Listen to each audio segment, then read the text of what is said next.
guys, for today's video, naglilinis tayo ng bike ni Clark dahil naisahod to ni Clark doon sa may kahoy na dinadapuan ng manok. Kaya yun, nalagyan ng tae. And naisip ko na, iwashing ko na lang yung buong bike para maranasan naman ng bike na tong makaligo. Haha, char!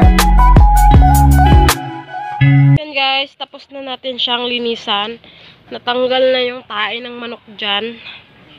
Yan, mukhang malinis na siya. Pero, syempre, hindi pa natin gagamitin yan dahil gusto kong punasan yan ulit ng langis kagaya ng ginawa ko nakaraan. So, yun.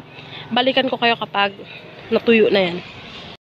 So, yun na nga. Natuyo na yung bike ni Clark. Kaya, pupunasan na natin siya ng langis ngayon. Nakita nyo naman yung pinagagawa ni Clark sa bike.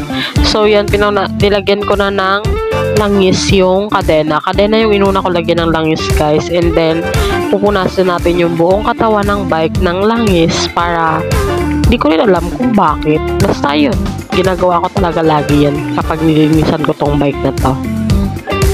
So, ayun na nga. Malapit na tayong matapos. Pagkatapos nito, pwede nang gamitin ni Clark. See you on my next vlog, guys. Thank you for watching.